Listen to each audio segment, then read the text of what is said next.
Well, our old friend Level Earth Observer has been up to it again. He's put out a video recently about flat versus globe Earth, the great debate. Well, it's been a long time. I've been trying to get a debate with Leo. Let's see what he has to say. Come on, Leo. Tell us all about this great debate. Now, I'm often challenged to debates, and as we're about to see, there is no debate. Well, we've certainly seen that you have never ever bothered to turn up to a debate, Leo. Because the things I stand by prove the globe is scientifically impossible. Well, what are you worried about then? If you've got all the facts on your side, you should be able to smash us. You should be able to win each and every debate. In fact, the things I stand by can be tested and verified by all. Well, there you go then. Including the people that challenge me to debates. That'll be me. It's bizarre. They get the same results of me. Same results as me, I should say. Well, if everyone gets the same results as you, do you think it's possibly that you're failing to understand those results? Which of course prove the globe's impossible, but still want to debate me. Weird behaviour, lads. Well, why are you worried about if this behaviour is weird or not? You have that debate with me, and then you earn approximately £3,500 for the registered charity of your choice. So, let me be weird, you win the money, charity benefits. Great stuff. Let's debate. You can't refute me with any science. No, I want to debate you though. No, what you want me to do is entertain your star-dribbling fantasies. I'm alright, thanks, mate. Okay, so entertain my star-dribbling fantasies. That sounds wrong. Carry on. But as we're about to see the things I stand by, show how silly these people really are. Because they get the same results as me, you do as well, everyone on this earth does. And like I said, the results prove the globe's scientifically impossible. So there is no debate. Fantastic. You are going to change all of known science then.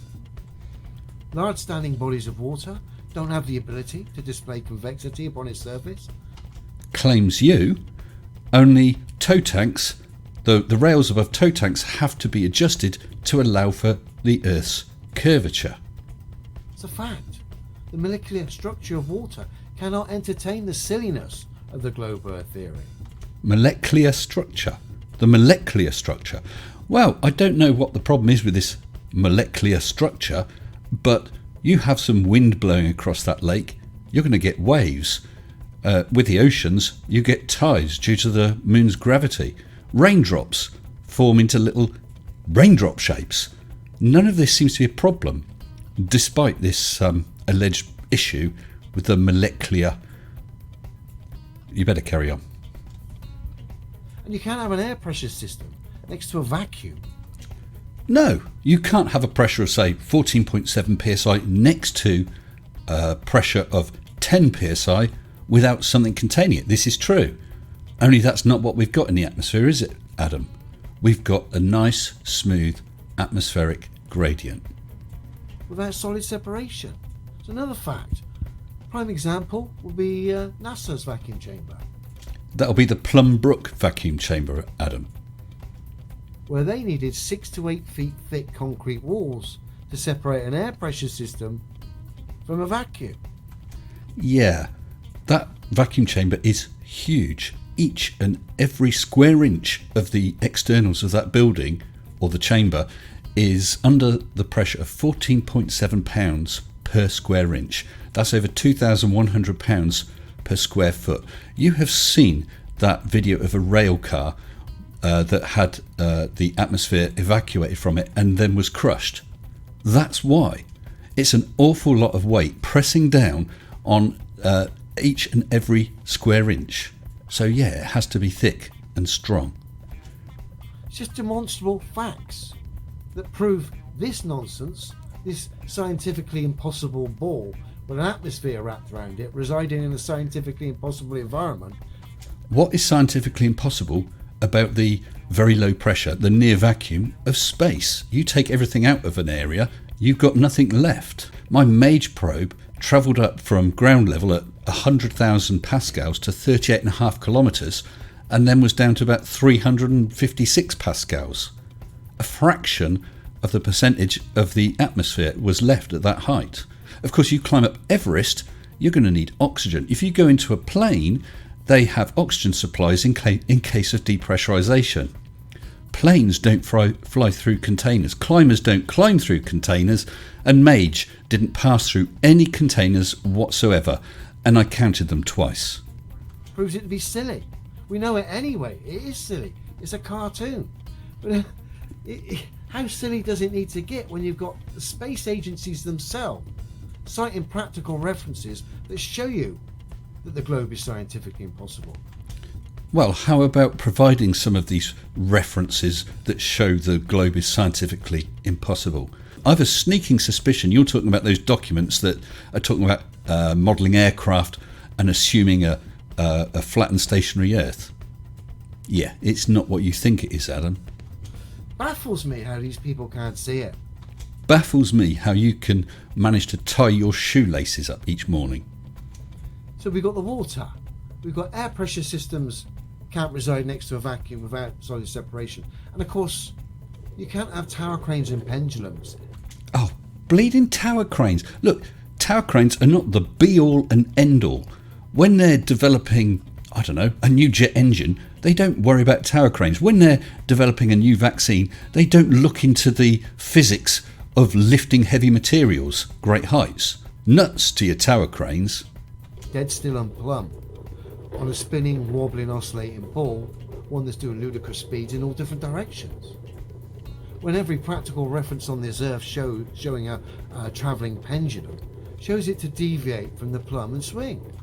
Well, two things, Adam. Firstly, you sort of ignored Wolfie 6020's pendulum that he showed you hanging down from the ceiling in an aircraft, nice and straight. And secondly, this pendulum here on the train, do you not notice that the carriage is rocking and bucking as it travels along? Even the cameraman can't stand dead still. So with every movement of that train carriage, it's going to impart a force and cause swing on that pendulum. Just like the one on our screen here, from an ex-NASA test engineer. We tried to prove the globe and try and see if tower cranes can be dead still and plumb on a spinning, wobbling, oscillating ball. I showed you a tower crane previously, a travelling tower crane carrying a heavy load, and it wasn't swinging at all. Of course you ignored it, and you've blocked me. He's not even representing his model. He's on a train going in a linear fashion. It's plain to see for us all here how daft this globe really is. Then why not show us? Adam, let's have that debate. It doesn't matter, win or lose. The money goes to your registered charity of choice.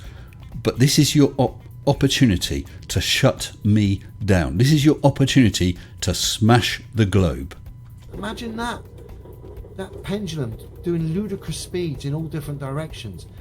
What is ludicrous about speed? What is ludicrous is your fear of big numbers. And then being another 400 or 500 feet tall. Clearly ridiculous. Just like the globe. Nothing but a silly cartoon. Well, that diagram there is silly. Look at the thickness of that atmosphere. If that was to scale, you wouldn't even be able to see the thin layer of atmosphere. With stories attached to lights in the sky that somehow naive people have believed the stories attached to the lights in the sky. Stories attached to lights in the sky? Is this some sort of bedtime reading for kids? And as a result of believing the stories attached to the lights in the sky, these people have to turn their backs on every single bit of real-world demonstrable science that can be tested and verified by all. I think that it's you that's turning your back on all the evidence, Adam. I think it's you that is blocking people when they comment.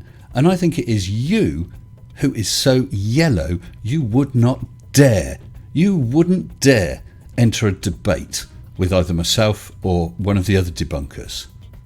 You are terrified, Adam.